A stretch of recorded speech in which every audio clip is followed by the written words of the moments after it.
Membangun sebuah reaktor nuklir umumnya memerlukan fasilitas laboratorium canggih dengan pendanaan jutaan dolar.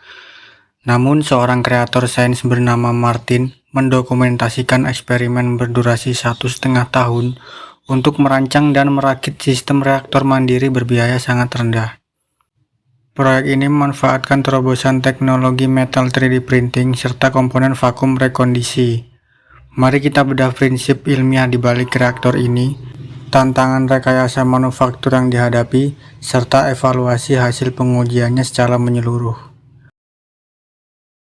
Perangkat yang dirancang dalam proyek ini adalah Farnsworth Hirsch Fusor, yaitu reaktor fusi berbasis pengekangan elektrostatik inersial.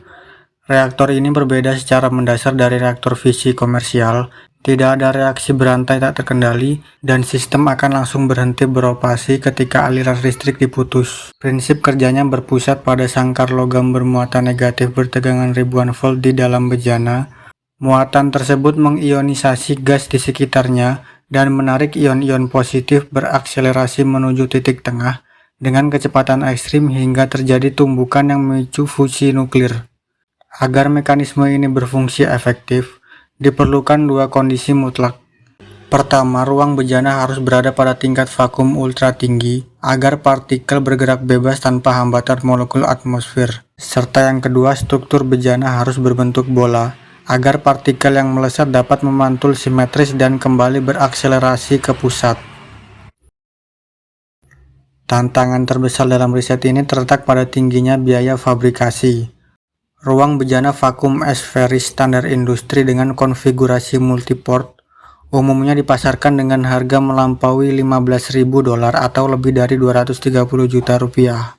Metode fabrikasi manual konvensional pun masih memerlukan biaya ribuan dolar. Sebagai solusi efisiensi, Martin memilih metode direct metal laser sintering, yaitu teknologi cetak 3D logam yang menyatukan serbuk metal lapis demi lapis menggunakan laser presisi tinggi. Namun pendekatan ini memicu kendala teknis baru. Permukaan hasil cetak 3D logam bertekstur kasar dan berpori. Padahal, standar sambungan flansa vakum tinggi atau ISO flange menuntut permukaan logam yang sangat rata, mendekati polesan cermin agar cincin penyegel mampu menjaga kerapatan udara serta sempurna. Untuk mencapai tingkat kehalusan permukaan yang diisyaratkan, bejana tersebut harus melalui tahap pemesinan. Menjepit objek berbentuk bulat pada mesin bubut konvensional memiliki kompleksitas tinggi karena orientasi sudut setiap lubang flansa berbeda-beda.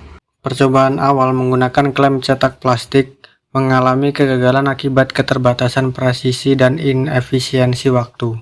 Modifikasi dilakukan dengan menambahkan struktur kaki penopang pada sumbu utama bejana.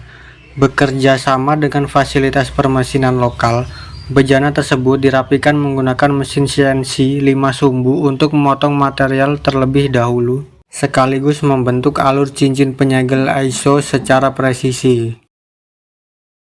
Setelah struktur bejana selesai, tahap berikutnya adalah integrasi sistem vakum berjenjang yang terdiri dari dua komponen utama. Pertama, Roging pump mekanik untuk mereduksi tekanan atmosfer hingga tingkat vakum primer. Kedua, turbo molekular pump berkecepatan putar tinggi untuk menguras sisa partikel hingga mencapai tingkat vakum ultra tinggi. Seluruh pemantauan tekanan dilakukan menggunakan sensor Pirani vakum gauge. Pengujian integritas struktural menunjukkan hasil positif, di mana bejana cetak 3D tersebut berhasil mempertahankan tingkat vakum stabil selama berhari-hari tanpa indikasi kebocoran. Setelah menempatkan sistem dalam kotak pengaman berisolasi, instrumen tegangan tinggi mulai diaktifkan. Pengujian kelistrikan berhasil menginduksi pembentukan plasma ungu yang stabil di sekitar kisi tengah bejana. Kendati demikian, terdapat batasan penting yang perlu dipahami secara objektif. Reaksi fusi nuklir sesungguhnya belum terjadi dalam uji coba ini. Hal tersebut disebabkan oleh ketiadaan bahan bakar gas deuterium akibat kendala regulasi impor serta lonjakan harga air berat di pasar komoditas ilmiah global.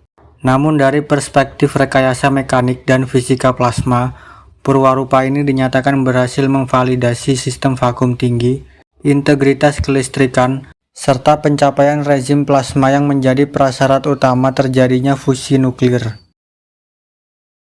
Keberhasilan proyek ini membuka babak baru dalam demokratisasi ilmiah. Integrasi antara metal 3D printing dan pemesinan presisi membuktikan bahwa perangkat vakum ultra tinggi yang sebelumnya memerlukan anggaran institusional kini dapat diwujudkan secara mandiri. Sistem bejana ini selanjutnya diproyeksikan untuk pengembangan eksperimen lanjutan seperti purwarupa pendorong ion antariksa hingga mikroskop elektron mandiri. Bagaimana pandangan kalian mengenai implementasi manufaktur aditif dalam riset ilmiah berbiaya rendah ini? Silakan sampaikan tanggapan dan analisis kalian di kolom komentar. Terima kasih telah menyimak, sampai jumpa dalam pembahasan teknologis berikutnya.